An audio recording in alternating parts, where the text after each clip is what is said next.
Jimmy Panzo Jala Sorando, don't get to Bambo, Shinjilo, won't get to Bambo, Shinjilo, won't get to Bambo, Shinjilo. I got on the Donojan down to Mamdo, American down, Rakin Gijan, Jums. Tamjurka to Dakacho, Tanto, Kondo, Shopjo Pongajitum, the Solomurkela, Council, Hoton, Tumba Chuji, Cherme. Nyamburundo ba tamchun dorosho rigiva testavi na shanchu senhua simkie pa chinra rup samba yang ten rawo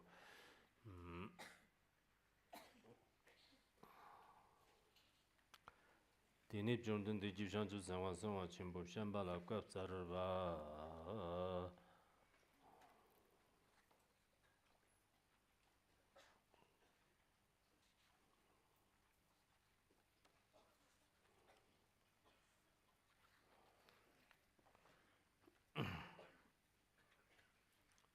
Quatsar ba shamba ngevla na me payan to per chancham to Karo shiva chame per yon to per bando cholak ta to chini shimi di ji tse chuji nam jang de ta ve chuji shinji la bi yong sub zong zang yang lang de de per nger jang man per ji shi de ji shir jin na shamba ma wo me ti na ri ji wo ring ji wo po gam wo mo dang la dang lo dang no jin dang zhe za dang la ma Give Sava, Kid Pavlana, me Payan, Doctor Chanchaptayan, Doctor Shikpate, Chuji Namjando, Matu Benyam Branger, Red, the Stavim Dortin, the two nations, the Gajan Tapper Kirada, Shivu Limberger, Rigiv, Motet of Trung, Shir, Shamba Chuti, Titi, Nam, Dortin, the Stav, and the Dibrati, Shamba.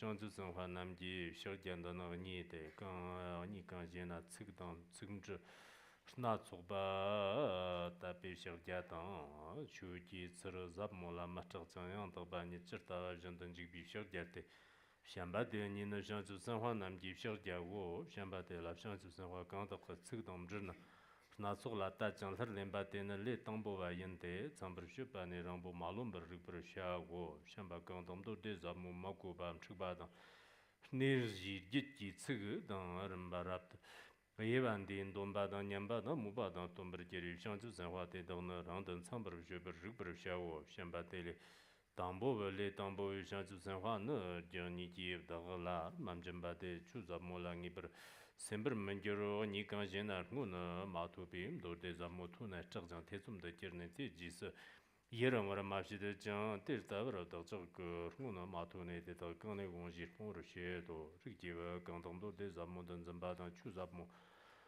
Snud the Kirvadan, Chuzabmurtumba, the Dala Martin, Manjo, Makara, Nimgar Mushivchan, the Dalayan, Tartum, Shipper Kirvati. Divarta te taglamar nimbayam jo to jerte ni le tambo we jansu sanwa dangni lar mam jende chu zap motel ngibur martok ba gor jerni ki zap mo mu be jansu sanwa dangni lar mam jembayan marki bi chula yang zoba tobur manjero ni kan je na le tambo we jene rang bo malon be jansu sanwa na la ni jan kyatak so ba te na zanda manjik ba me she ba marton ba kan zap mo la Shinda mata befla barmo ma shida jang jikten ji zang zang jin bei rim jana sun sim chin la pan do jang chu ji jin bei ma yin de xian ba zap mo la mu bu shan zu san hua jin de ni ji da ni lar mam jin de mer ji we chu la zo per ngira mir do to ber men ji ro der ke ji me ba der ke ji ka zar wa da jom den de la shan zu san hua xian ben der ke ji sur do jom den de Jondun de jichirk logbrok somban jondun de ngomtsar to jondun de logso jondun de dak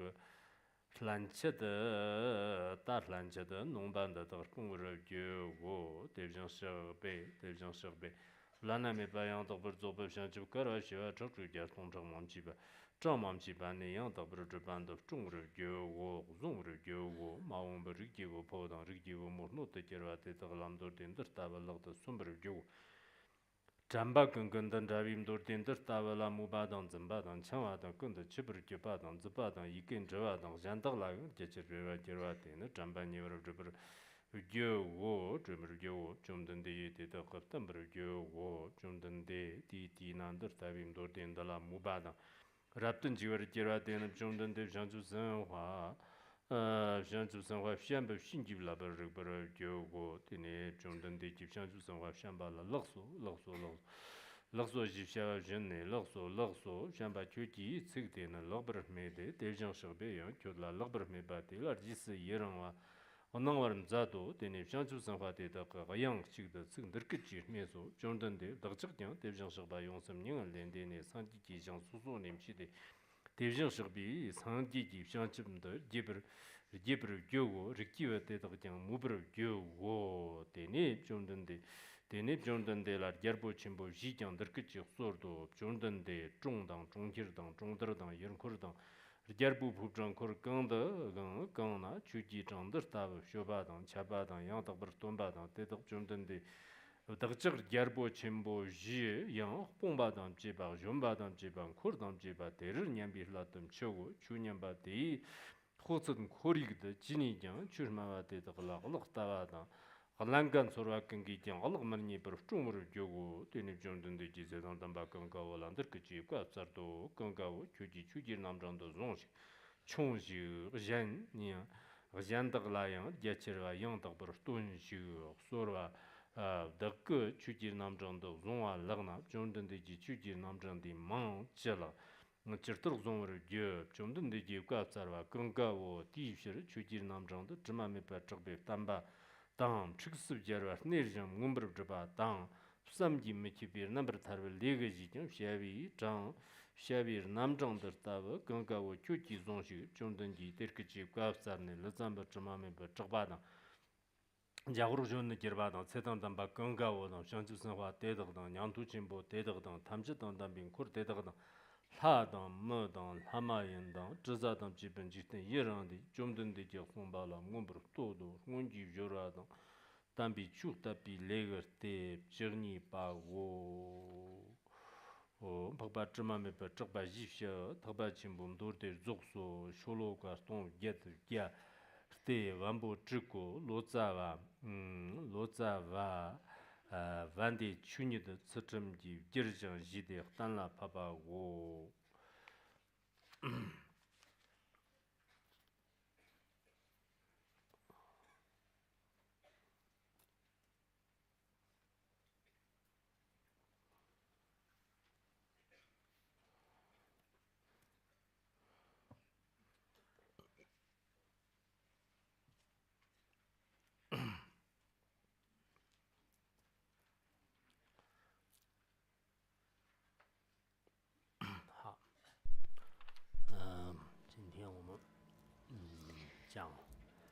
Now, we are on the last class of Vimalakirti Sutra. The teaching or the style of it is rather similar to the previous ones. The only difference is that we will have a short tok offering after the class. And we'll continue also with our discussion group after the tok offering. It will be a bit late, but I think it's okay because it will be quite meaningful and valuable and a memorable event. So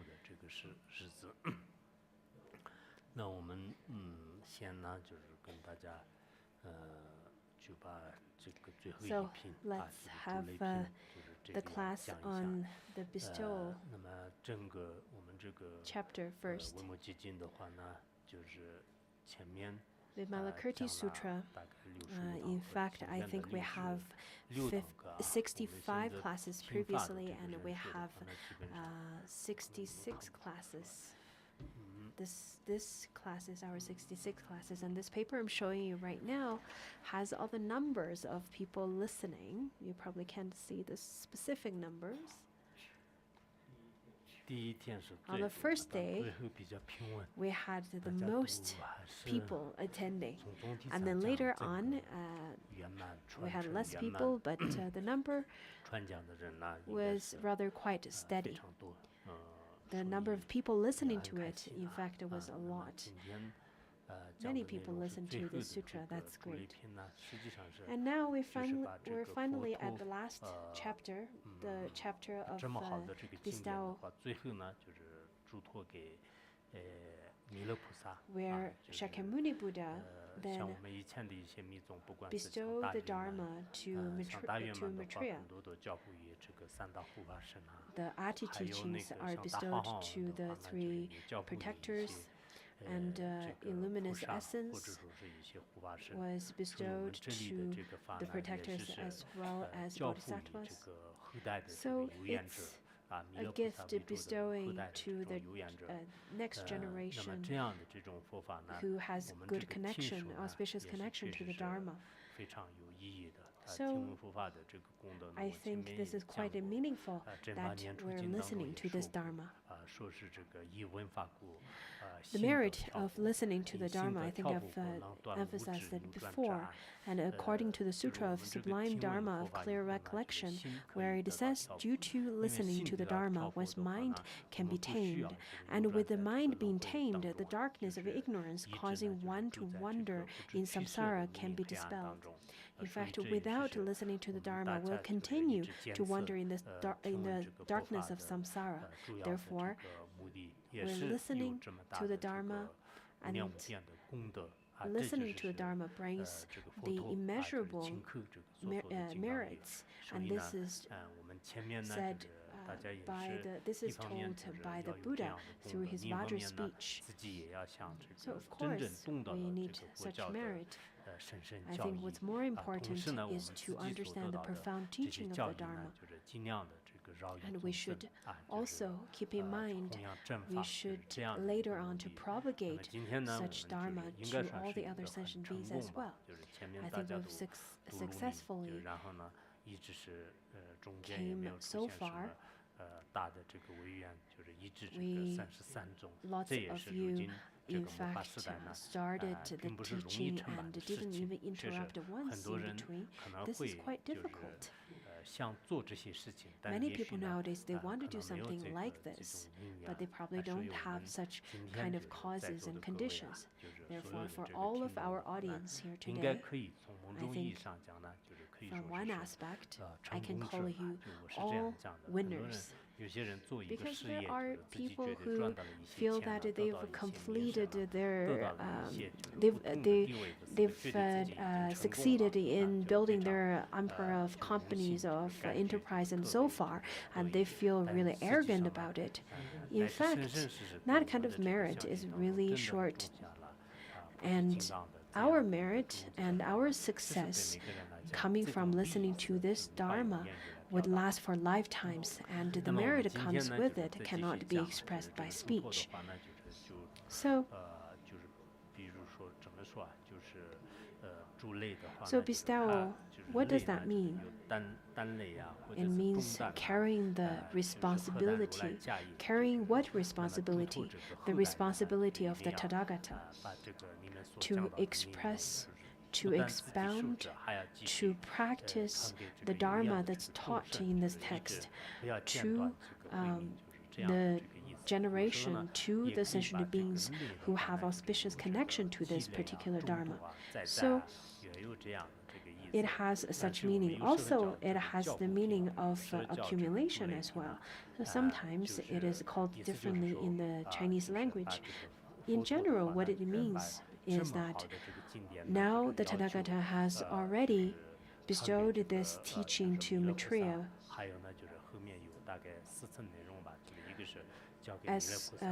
as well as all the bodhisattvas present at that time, the four protectors, and the Shravakas. especially Ananda. So different audiences who have different roles and for example, Maitreya, who is the future Buddha, he has a responsibility.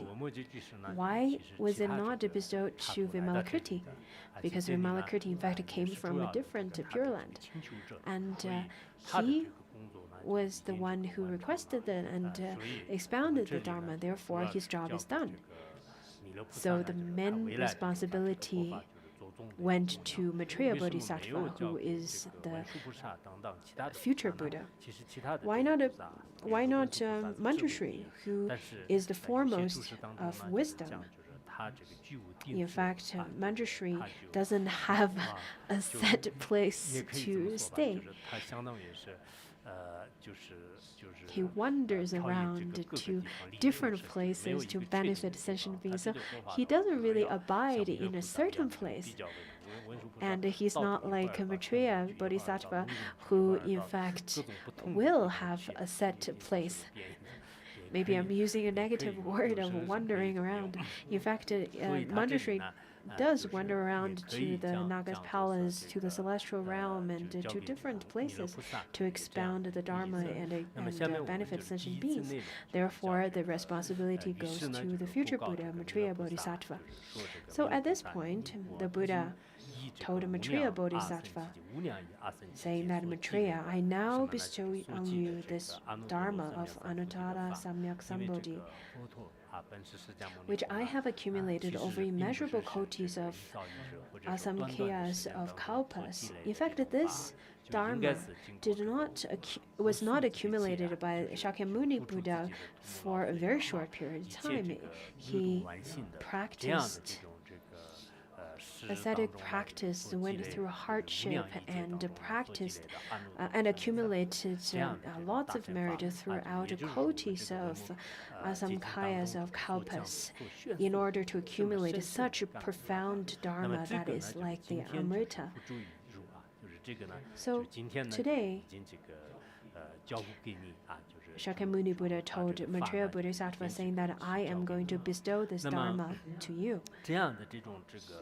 Sutra of this type should, during the final period of after my nirvana, be circulated extensively throughout Jambudvipa by you and others with your numinous power. In fact, numinous power, translated to the modern language, you could say that blessings, or some kind of power that cannot be explained. People sometimes don't understand what blessing is. According to Kumarajiva's explanation at that time, he called it a numinous power. He called it numinous penetration sometimes. That it means the blessings and so on. So the Dharma is not cut off. So I was thinking upon this and contemplating upon this. Today we are studying this all together. Yes, it seems that this is quite simple. It seems that everything's so easy. In fact, in this dark age, we've already received this incredible blessings from Maitreya Bodhisattva. And after we received these blessings, so every one of us has this opportunity to listen, to contemplate, to practice, to have discussions upon this text. And it is because of these blessings.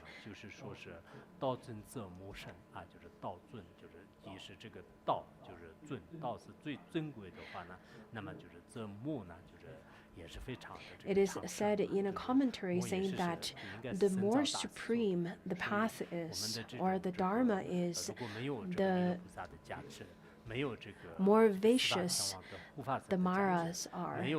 So without the protections of the protectors of the four celestial beings, without the Bodhisattva's blessings, without Ananda's help, without all of these favorable conditions that came together, then maybe at first you won't even have any interest in it at all to begin with. Or maybe because of some kind of difficulties that you could encounter during your life, maybe it's work and family and relationship and health and so on, you may interrupt from listening to this teaching. And now we're here at this last chapter. It is because of their blessings that we're in fact listening throughout the whole text and listen to the whole text. So that is why Shakyamuni Buddha said that then Maitreya Bodhisattva, you should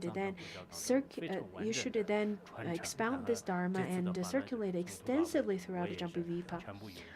So I give you the teaching, I give you the loan, the oral transmission, the beginning with the Tibetan language, and then I recite it again in Chinese. So in this way, you receive such loan, such oral transmission in both ways, in both languages. So once you have this oral transmission, then you have this responsibility to then uninterruptedly pass down this teaching. I think everyone has this responsibility. It is on everyone's shoulders. Nowadays, during the teaching of Vimalakirti Sutra, you can then observe and look around and see, are there any kind of classes that then use so much time to explain this whole text, and so many people listening to this text? It's really not that easy. We've spent so much time expounding this sutra. Last year we started on March 27th. So we used a year and 5 months. Of course, this is not every day, but throughout a year and 5 months, we completed this sutra. Today is August 27th, so a year and 5 months exact. We've spent such time to study together. And I think you must have had some kind of feeling, some kind of insights about the chapters, about the sentences, about the teachings. The Dharma is really not that easy, and such a cause and condition is really not that easy. It's hard to say if I will ever have the opportunity to give this teaching again, because this is quite a long sutra.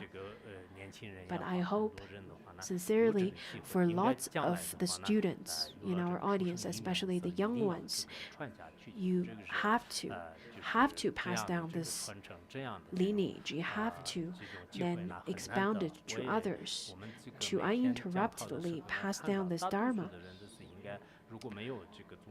Whenever I walk around after class during the after-class discussion group, I see that lots of people also participate in the after-discussion group, and some of them never really even missed a day. So that's very encouraging. Next one, it says that, why?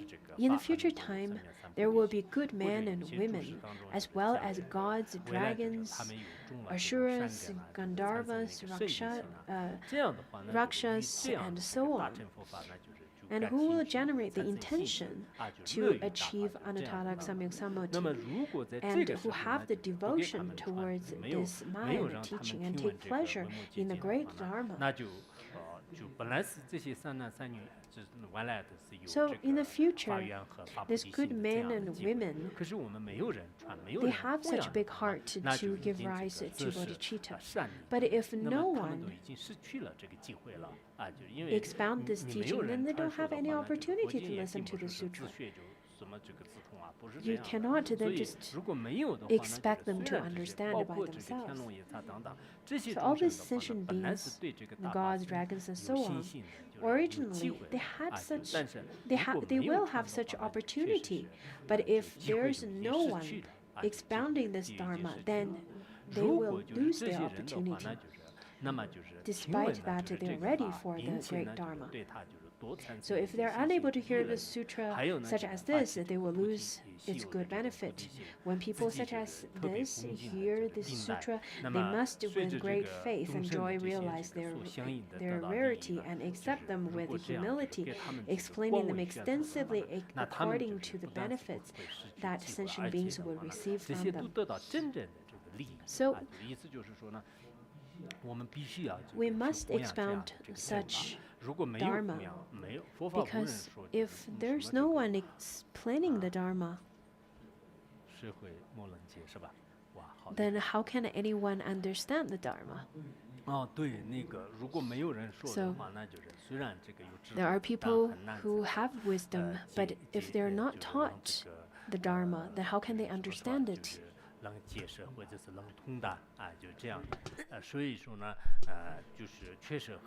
So this is quite necessary. Yes, it seems that maybe people should expound it. But in fact, through this text, the gods, dragons, and spirits, and ghosts, and Gandharvas, and Rakshasas, and so on, they also need to listen to the Dharma. Maybe they're really smart. They also need a good Dharma teacher to give them teaching as well.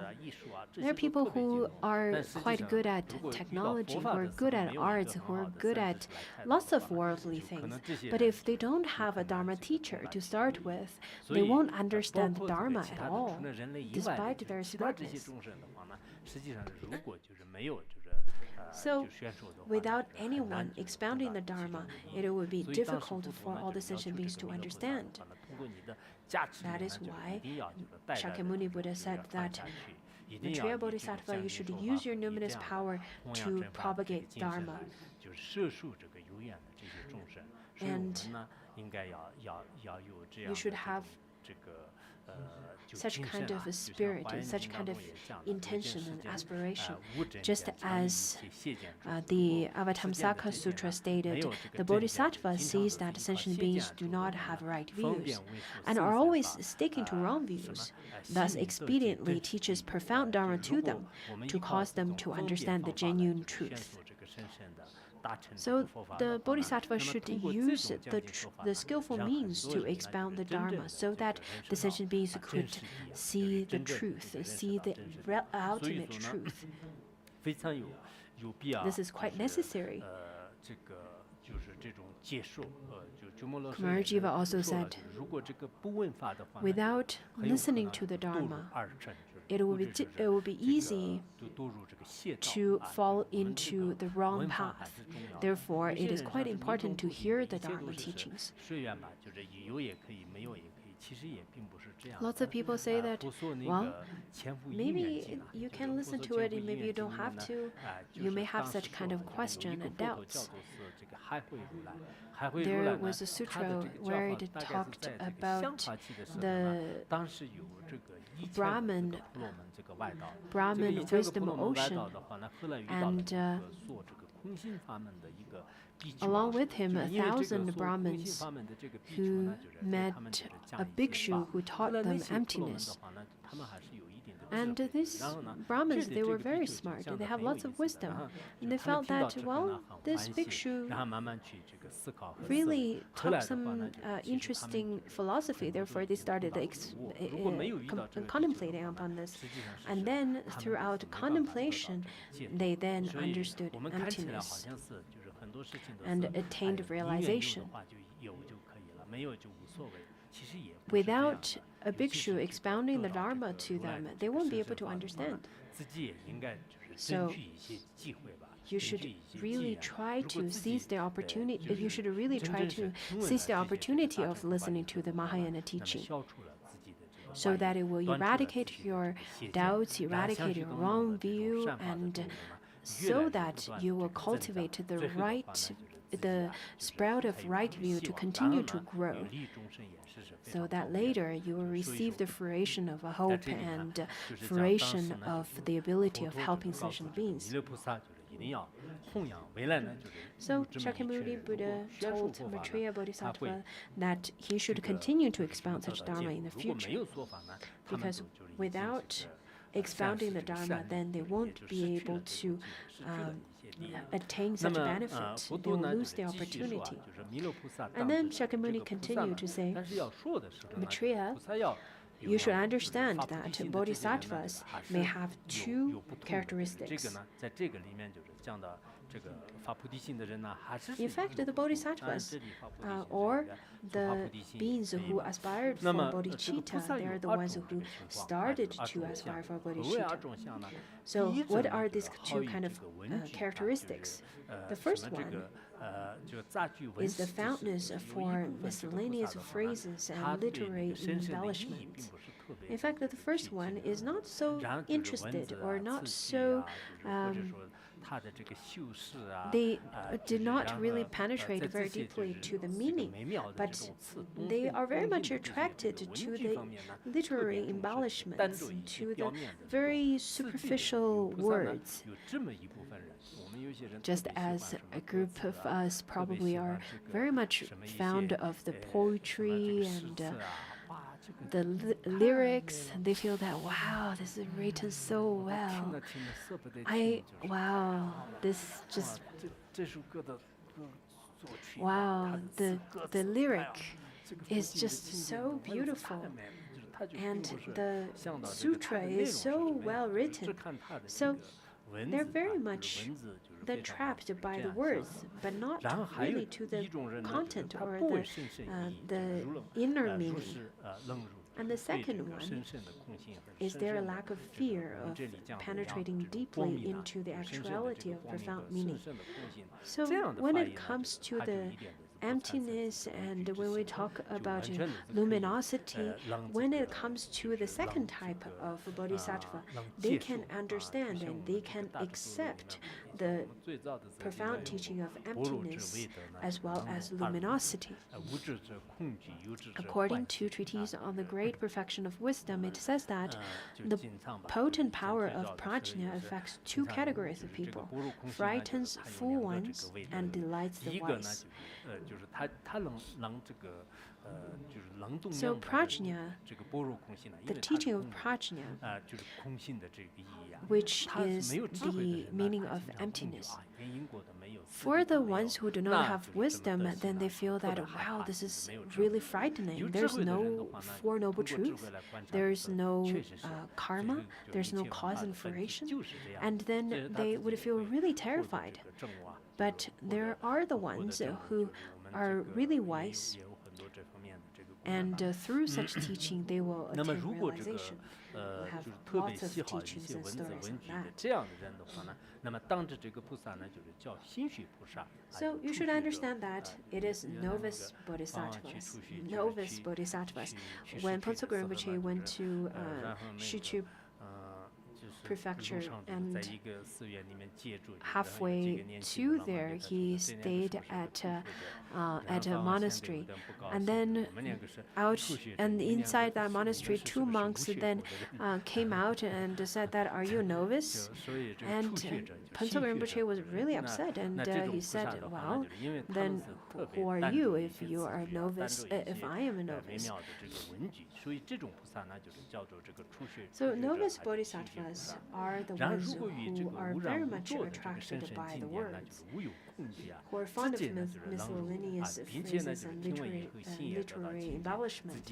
Those who lack the fear of entering into profound scriptures are without defilement and without attachment, and who, upon hearing them, become pure in mind and accept, maintain, read and recite and practice them as explained. You should understand that these kind of bodhisattvas are called the kind of bodhisattvas have been cultivating the path for a long time. So they can accept the profound scripture, the profound teachings with great delight. And whenever they hear such kind of teaching, their afflictions are purified, and they're very happy to uphold, to practice and recite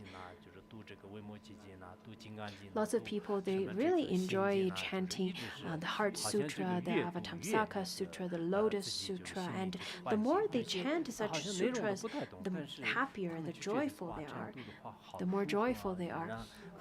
Even if they don't completely understand what it's talking about, especially when they talk about, especially when they recite the Heart Sutra, they recite some sutras which teach emptiness. I think this is because of their habitual pattern or their good seed that they've planted before. Because without such good seed, then people would easily feel frightened, or they'll have wrong view, especially when it comes to lots of the different behaviors and actions taught in Tantrayana. And when they hear about this kind of profound activities, they would feel quite frightened. So there are the two types of people. According to Nagarjuna, he said that there are two categories. One very frightened, the other one really delighted. So you don't really have to then ask for predictions to see who you were in your previous life. All you need to do is to just watch your own mind to see whether you feel delighted or feel frightened. You don't need to go and ask, can you do a Mo prediction to me? Can you then make a prediction? Can you read my palm? You don't have to do that. Because if you are frightened, then you know that you don't have as many of the seeds planted of emptiness in your previous life, and vice versa. If you're very delighted when you hear about such teaching on emptiness, then you know that you must have planted good roots and good seeds of listening to the emptiness teachings of Mahayana. Before the teaching of emptiness, then you need to investigate, you need to observe whether the other person's ready. Is the other person a good vessel to receive such teaching? In Tantrayana, we talk a lot about the vessel of receiving the Dharma. Because if you're not the vessel, then the Dharma won't be benefit to you. Similarly, in Sutrayana, it also talks in such a way. It's distinguishing the two types of vessels. So there are two types of dharmas in Maitreya.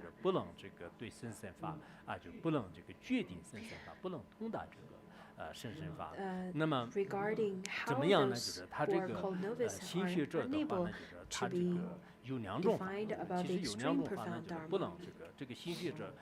So for the novice ones, there are two kinds of dharmas that they are not able to understand. So what are these two then? The first one is that when they hear profound sutras such as the bodhicitta aspect from Mahayana or the emptiness aspect of Sutrayana or the Tantrayana teachings of skillful means, then when they hear upon this, they cannot accept it and they become really fearful and generate doubts.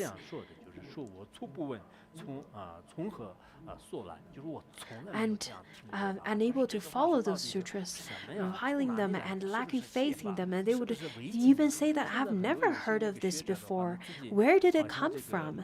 They would even slander it. Just as some of the scholars, they would use their dualistic thoughts and conceptual mind to distinguish whether that teaching is right or wrong, just from their habitual understandings. Lots of the Dharma teachings are not exactly what this world teaches us, because it is past these regulations and so on in this world. Lots of Theravada teachings. There are Theravada teachings, and there are the teachings on emptiness, and there are the teachings on Tathagata Garbha, or the Buddha nature. So from different kind of people, they understand the Dharma accordingly to their vessel, or receive the Dharma according to their vessel. And there are people who don't understand such teaching. Therefore, when they hear the kind of teaching that's not fitting to them, they'll start to then slander such teachings. According to Xuanzang's translation, over here, in fact, it talks about 4 aspects. The first one is that without listening. The second one is generate doubts after listening. We don't necessarily have to follow this. We can just follow the way I taught.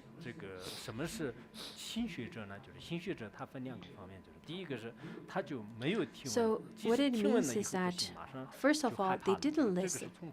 Second, the second kind or second type is that after they listen to the Dharma, they themselves cannot accept such teaching. And then the second is that the second type of people is that when there are those who defend, maintain, and explain profound sutras, such as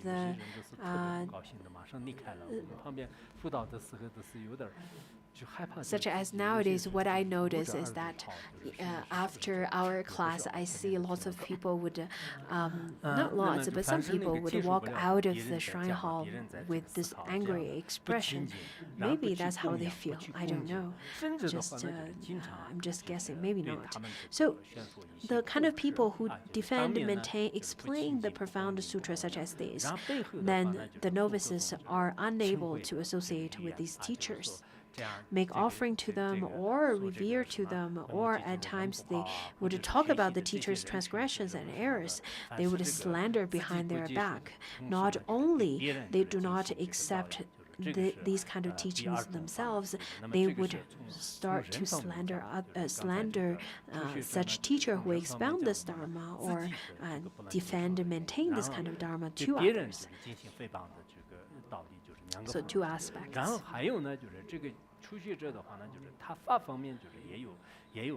This is from a personal aspect, what from the vessel's aspect, and then from the dharma's aspects. So you should understand that those who have 2 dharmas are novice bodhisattvas.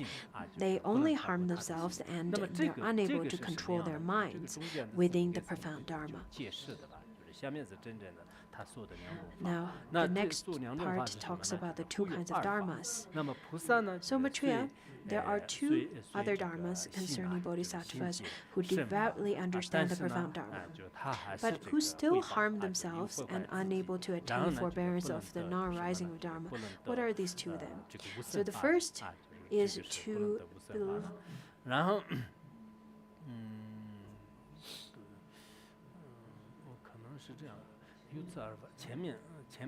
Oh, okay. So the previous ones, in fact, the previous ones, the previous paragraph goes with the previous 2 types where it talks about the vessel.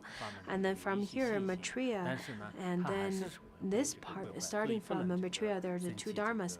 Then over here, it talks about the bodhisattvas who devoutly understand the profound dharmas towards this aspect. The previous one talks from the vessels, the person who's receiving the dharma's aspect, and this part, the following 2 that we're going to talk about is from the aspect of dharma. And the first is to belittle novice bodhisattvas and not instruct them. For bodhisattvas who devoutly understand the profound dharma, just as nowadays our senior monastics, senior Buddhists, when they see the novice monks, nuns, or the new Buddhists, they would look down at them. What I heard from Ponsokul Rinpoche is that when he first went to Shichu to study in the Buddhist academy, lots of people, they really belittle him. They had no idea who he will be afterwards. Just as some people, whenever they would give oral presentation and expounding the Dharma for practice and so on, other people would laugh at them. Wow, where you come from? Where did you come from? You don't even understand such simple things. Once you attain my realization, you will see how juvenile you are right now. It's probably going to take you 10 years. So whenever we see the novice bodhisattvas, you would say that it needs 10 years. You need 10 years. So this is called to belittle the novice bodhisattvas and not instruct them. Not instruct them means that being very stingy in terms of teaching them. During the tutoring and during the mentoring class and discussion group, you should try your best to share your knowledge. This would be better. Then the second is to understand the profound Dharma, but with a discrimination and that grasps at characteristics.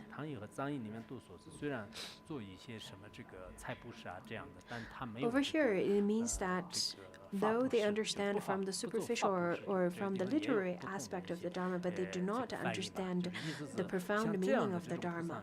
And from the Xuanzang's version of translation, in fact, it says that it's to make monetary or material offering, but they do not know how to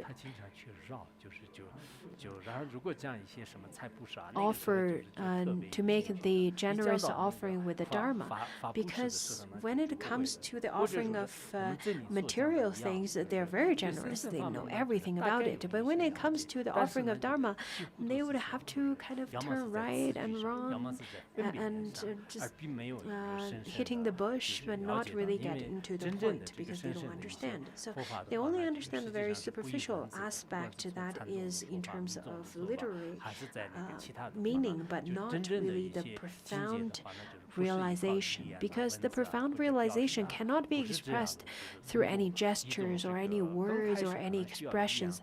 At the beginning, you will need some knowledge. You will need some language to point, to give you some pointers to the realization. But once you have the genuine realization, language cannot express such realization.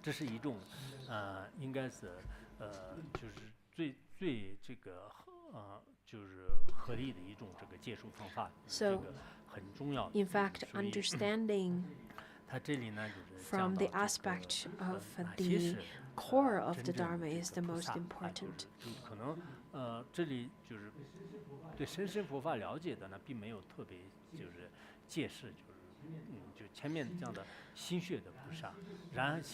The profound Dharma is not explicitly explained, but when it and over here it talks about only grasping onto words and literary meanings is not the kind of genuine bodhisattva. There are the two dharmas. When Maitreya heard this explanation, he addressed the Buddha, "World-honored one, this is unprecedented. It is as you have explained. I will distantly transcend such evils and maintain the Dharma of Anuttara Samyasambodhi that the Tathagata has accumulated over immeasurable asamkheyas of kalpas." And then Maitreya stated saying that I will definitely give up all of these faults that you stated before, such as arrogance, such as belittling, such as doubts, and so on. And I will definitely then maintain the Anuttara Samyak Samadhi that you have accumulated over so many kalpas, immeasurable kalpas. On one hand, we are born in this dark age. I'm sure we all have lots of afflictions. But on the other, I think we're really fortunate. We've already encountered such profound Dharma. So out of all the gains that you can receive, this is the most valuable gain you can gain in your lifetime, the most meaningful. If in the future there are good men and women who seek the Mahayana, I will make certain that they get hold of such sutras. So Maitreya, in front of Shakyamuni Buddha, he made this aspiration, saying that in the future, all the good men and women who seek the Mahayana Dharma, I will try my best, and I will make sure that they will get hold of the sutra, and I will definitely expound the Dharma that you taught. I will not just brush it off my shoulder. Rather, I will carry it on my shoulder. This is my responsibility, because this is what you bestowed to me. So, through the blessings of Maitreya Bodhisattva,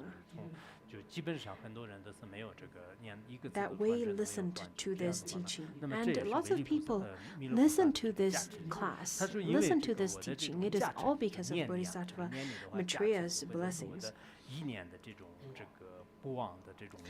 Using their power of mindfulness, I will cause them to receive and maintain, read and recite, and extensively explain them for others. So he's saying that make sure that they'll then receive, recite, write, and chant, and expound, and maintain. This is all of these kind of activities are included in other translation editions. And we're honored ones. Maitreya continued to say, if in the later age, in the dark age, there are those able to receive, maintain, read, recite, and explain them for others. One should understand that these will all be established by Maitreya's numinous power. So it's all because of my power. Well, if later on in the later age, there are lots of people who can read and recite and explain, then it's all because of me. All because of my numinous power, my blessings. So I think now Maitreya Bodhisattva, upon seeing that so many of us listening to this teaching, he could report it back to Shakyamuni Buddha, and I think Shakyamuni Buddha would be very happy about his report too. The Bodhisattva, there was in the commentary, there was a story told over here about the numinous power. During Shakyamuni Buddha's age or time, there was this Brahmin who was very smart, and but he was very arrogant. He asked the Buddha, saying that, well, if I were to become a monk, can I be as great as you? Buddha said no.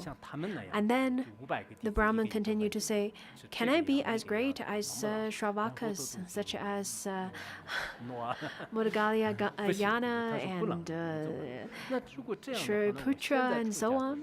And the Buddha said no. And after he asked about the 500 people on the list of the disciples of the Buddha said no.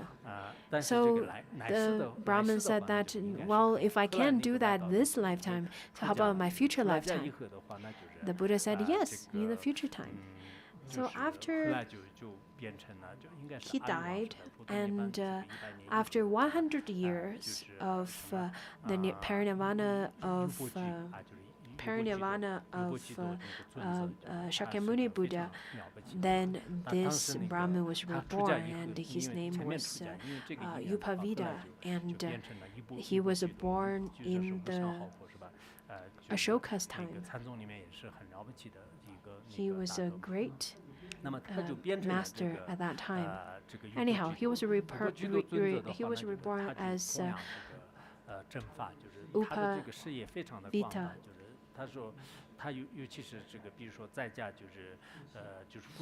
And he, in fact, led lots of people and guided lots of people on the path of liberation. He then kept a record of the ones who then attained liberation through his help. He would only count the ones as, for example, if within a family there is a wife and husband, if only one of them took refuge and studied with him and then attained liberation, he wouldn't count them. He only counted the whole family. And he then accumulated lots of little wood chips that counted the numbers, and that filled the whole house. And at that time, he then saw this starving dog, and he fed a little bit to the dog. He shared his meal to the dog, same as his disciples. And because he had so many disciples and everyone shared half of their meal to the starving dog, the dog died because of overeating. And then all of them sat beside the dog and chanted for the dog. The dog, although died because of overeating through the feeding of Upavita and his disciples, but he didn't die from a sense of anger. And then he, in fact, died with a sense of love towards all of them. And because of such merit, the dog then reborn in the Mara's celestial realm, and he was sitting beside the Mara. And the Mara at first was then enjoying this meal with the dog, but through his numinous penetration, he realized this is a dog, and he got really angry, and he thought that it must be Upavita. Therefore, he then came down to human realm, and he manifested this flower.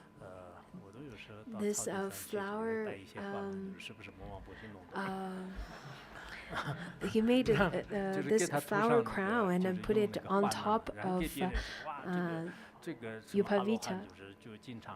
And Upavita, as an arhat, he was meditating, he was in samadhi, and he did not realize that until he woke up from, he came out from samadhi. And then when he saw that,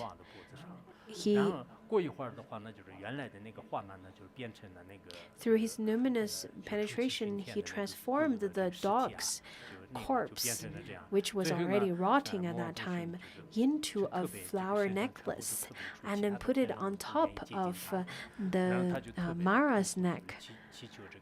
And at the moment that it touches Mara's neck, the flower necklace turned back into the stinky corpse of the dog.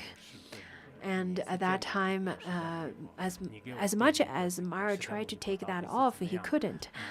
So he had to beg Upavita, saying that, could you please take it off? I'll fulfill all your wishes. And then Upavita replied to him, okay, I have two requirements. First, you have to promise that you won't harm practitioners. He said, okay. And then the second requirement is saying that, since Mara lived for a longer period of time, therefore he saw Shakyamuni Buddha in person. Upavita then asked him to manifest into Shakyamuni Buddha's form so that he could see how Buddha looked like. And then Mara said, I can do that, but don't prostrate to me. And then he transformed himself into the Buddha. But because the form is so beautiful, Upavita couldn't help and completely forgot about his promise of not prostrating to the Buddha's form that is manifested from the Mara's body, and then he prostrated, and then the Mara was really upset in saying that you've already said you are not going to prostrate to me. But at the moment he prostrated, Mara was able to take off the dog, the stinky dog's corpse. And the Mara said that, how could you do that to me? I've made lots of disturbance and obstacles to the Buddha and to many Buddhas, in fact, but they've never harmed me. Whatsoever obstacles I've created and whatsoever harms I've created to them. But look at you, you threw this stinky dog to me. And then Upavita said, well, they're Buddhas. I'm only an arhat. What can you do about it? Master Sunjao, in fact, said that, in fact, he made this great commentary on this Vimalakirti Sutra, and he was very much attracted to Taoism teachings such as Zhuangzi and Laozi and so on. But the moment he read the Vimalakirti Sutra, he completely was drawn to it and started to study with Kumarajiva. And then he gave teachings on it and made commentaries on it. Although he lived a short time, but he, in fact, did quite a wonderful commentary. And lots of great masters, such as Master Sunjao and Master Huiyuan and so on, they all studied extensively about this sutra. So I really encourage you to put this text, this sutra, in on your shrine, and you can propagate it, you can teach it, and so on, because this teaching carries the luminous power of Maitreya Bodhisattva as well as Shakyamuni Buddha, so it is quite important. And then at that time the Buddha said, excellent, excellent, Maitreya. It is as you have explained. I am very happy for it. I really rejoice. So till here, the discourse between the Buddha and Maitreya Bodhisattva is ended. And then the next one talks about at this, all the Bodhisattvas held their palms together and addressed the Buddha. We too, after the Buddha's nirvana, will extensively disseminate the Dharma of Ananda Samyak Sambodhi throughout the countries of 10 directions. We will also guide those who will explain the Dharma and cause them to obtain this sutra. So through the skillful means of giving teaching, we will then disseminate this teaching to the countries of 10 directions. This part, countries of the 10 directions, is not specifically listed in the Tibetan version and translation, but it's similar meaning. So, throughout countries of 10 directions, therefore we should use different languages such as English, and Korean, and Japanese, German, French, and Greek, and Latin, and those Latin languages, and especially African languages, and to Africa. I think today we have really good cause and conditions. People may feel that is it because some African people is here. Well, that's. In fact, we have some special connections, special auspicious connections that hopefully we will have such opportunity to expound this Dharma to different places, different countries with different languages. As monastics, as lay practitioners, we should disseminate this Dharma to different countries in the West and to the African continent, which has 54 countries. So first, yes, we need skillful means to use material means or to use loving words, to use the 4 attractions first, and then later we need to disseminate the language. We need to disseminate the Dharma. And later on, we can use different languages to expound the Dharma as well. Of course, we'll encounter lots of obstacles. You should be ready for it. Just recently, we had this meeting because some of our constructions over here encountered some difficulty. And a Khenpo came to me saying that, why are we so unlucky? Why did it happen to us? In fact, this is not only happening to us this year. It happens every year. It happens to all the projects, all the constructions, and so on. But this kind of hardships that we would encounter during the dissemination of the Dharma is very normal, and we should then face them with a very strong heart. Around March, when we first started teaching, at that time,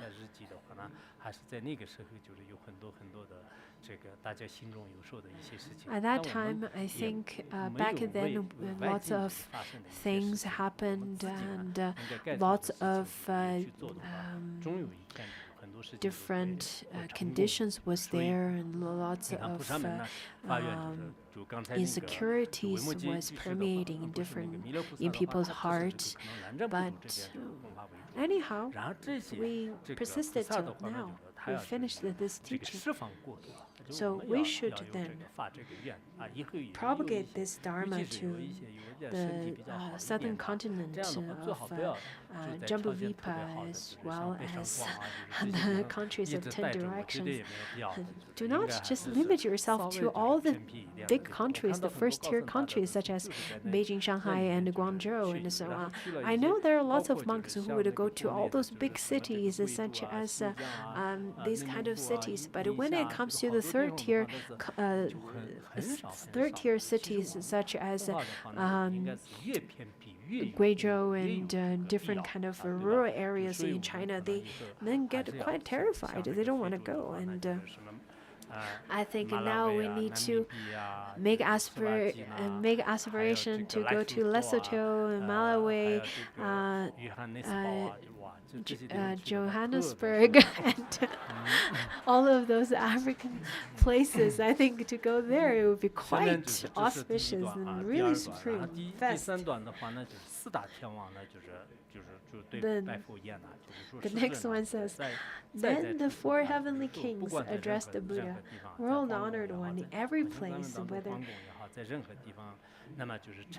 city, village, mountain, forest, or wilderness, where there are those who read, recite, explain these scriptures, we will then lead our palace retainers in proceeding to those places, all of our retinues, all of our friends, to then protect them, to listen to the Dharma and protect these people. I think this time during the teaching, though we cannot see it through our eye faculty, but I'm sure they do not lie. Do we have all the 4 heavenly kings over here? I know sometimes they get really busy. Maybe just some of them who brought some of their retinues, but I'm sure they have. And for an area of 100 yujanas, we will make it convenient to hear their explanations without seeking, which means the 4 heavenly kings, they will protect the sentient the beings who are teaching and who are then listening to this teaching, and protect all of them from the maras, and expel all the Maras to the area of outside of the 100 yojanas.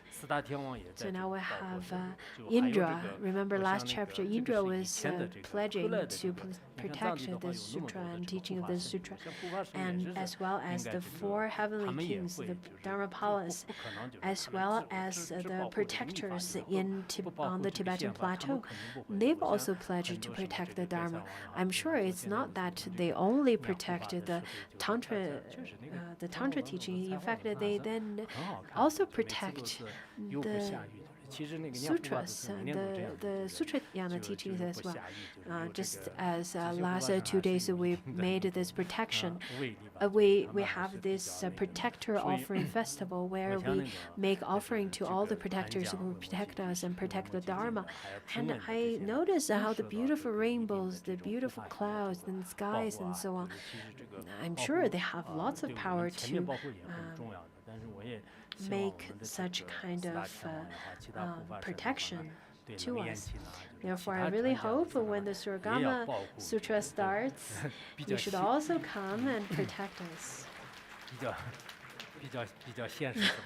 I think I'm being very practical over here. I hope you've accepted my invitation. Sometimes, when we finish one project, the staff member and volunteer asking me whether they can take a vacation. I said, well, vacation is not important. The importance is that we'll have, in fact, another project starting. So, anyhow, protecting this one is great, but we have another sutra of Surgama Sutra teaching is coming up, so please protect us too. At this point, the Buddha told Ananda now, after the protectors and then to the Ananda, saying that, well, first, Ananda, you should accept and practice the sutra well yourself and maintain the sutra and disseminate it extensively to the Shravakas and Pratika Buddhas. And Ananda said, assuredly, I have already accepted and maintained its essential world-honored one. However, I have a question. What is the name of this sutra? Sometimes at the very end, then the name will, the sutra will be named. Just as whenever we write an essay, sometimes we write any articles, usually we'll finalize the name at the very end. So lots of sutra, in fact, explains or state the name at the end. So the Buddha said, Ananda, this sutra is named Discourse of Vimalakirti, which is then the most important, which then is based on the person who then expounded this, or the sutra expounded by the undefiled one, because his name is undefiled, remember? It is also called the Dharma gate of the inconceivable emancipation, because the teaching given in this sutra talks about the emptiness, the Buddha nature aspect, the luminosity aspect of the Sutrayana as well as Vajrayana teachings. So it is then also could be called the Dharma gate of the inconceivable emancipation. As such, you should accept and maintain it.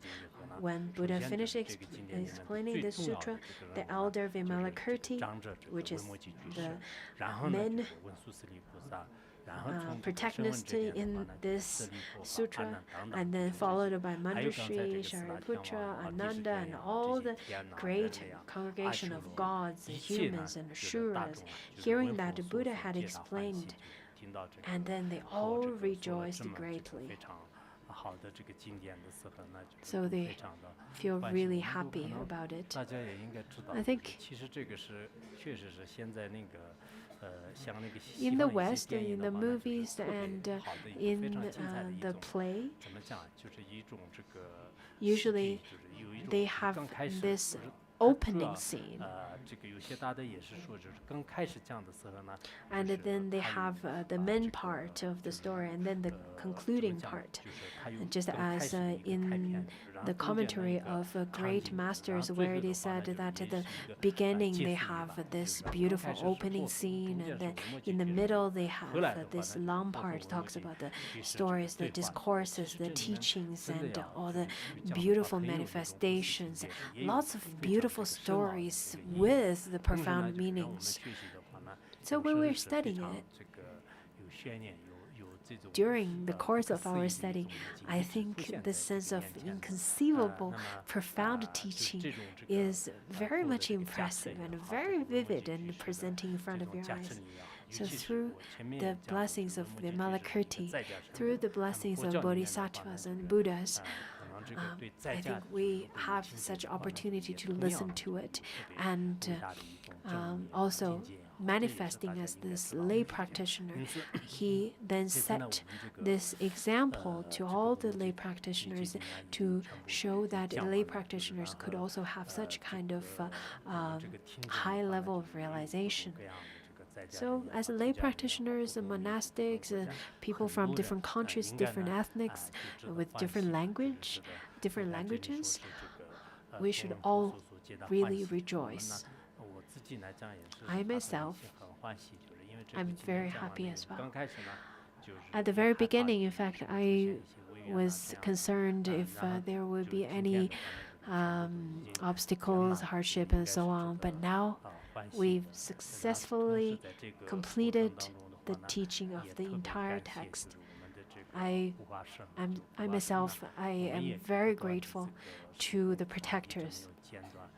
We have never interrupted the offering to the protectors, which brings or calls for the protectors' blessings to help us. Also, the translator team who provided the translation to different language speaking audiences, I think they also really worked very hard, so I thank them very much as well. I am also thankful to my video streaming team. It's not an easy task. We have the before class chanting, we have the after class chanting. In fact, it requires lots of the very meticulous work and the very persisting long work as well. So very thankful. Another team I would like to thank is the transcript team. Every class, the transcripts would come up, and later on, hopefully, we use such transcripts to then publish this book. Because I think after each class, it's quite important to write it down in words. Master Kuiji, in fact, he said that he would then work on the notes and commentary of this Vimalakirti Sutra every night before the teaching on the second day. Master Kuiji's study and Master Kuiji's translation with Master Kumar Jiva, he's very independent. He's also very diligent, so continued for a long period of time to finish the commentary. So I know how difficult it is to then transcribe and to make the commentaries and so on. Also, thanks to the design team who made the flyers and posters, and for lots of the volunteers who worked in different aspects of the whole completion of our Dharma class. Some of them we cannot see, some of them we can't, some of we know, some of we don't. And at the end, I would like to thank to our audience. Without you, I won't be able to expound. And the last one I would like to thank is myself, who then tried my best to give the teaching. And because of such auspicious connections, such causes and conditions, we have we had this opportunity to expound this Dharma in this age. Also, the lots of volunteers who are not really nominated over here on my throne. I also thank you very much, because without you, without all of us together, we won't be able to have such success. So now let's then do a short talk offering. What does talk mean? Talk offering means that during the process of our studying and practicing of the Dharma, so we can use this opportunity to confess all of our impure intentions, all of our defilements during such courses in front of bodhisattvas and Buddhas. And we can also make the aspiration to all the great masters in this world to turn the wheel of Dharma, and for the benefit of sentient beings, please may they turn the wheel of Dharma. So let's then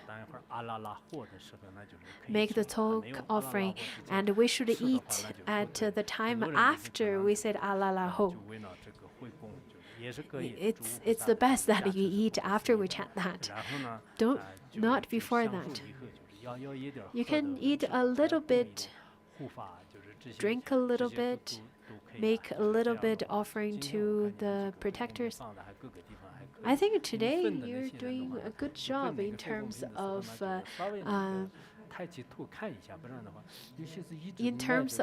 where you place all of our talk offering food.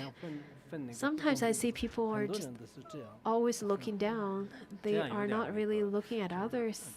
They're just passing things to others without even looking at other people, looking into other people's eyes. So just look and then pass. I know that there are people listening to this teaching online. For those of you who are listening online, prepare some food and some drink.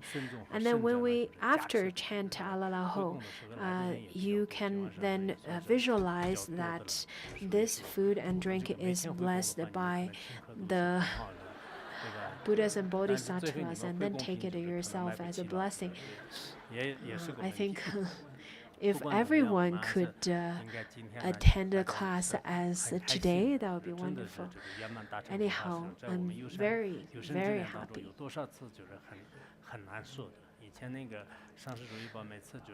Because it's very difficult to say how many opportunities we would have after this teaching.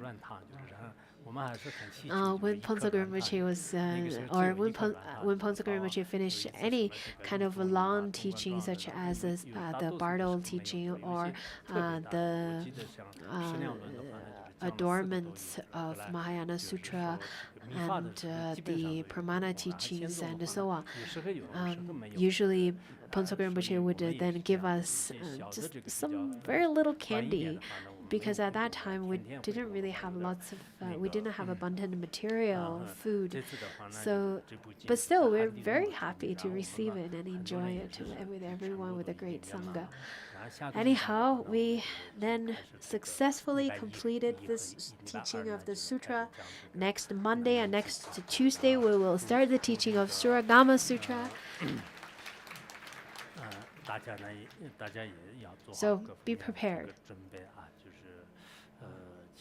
I think that's all, and now let's chant the talk offering chants, and then after that we'll make the aspiration, the King Samadabhadra's aspiration, and today we will still stay on post for the last class's discussion group, after class discussion group, okay?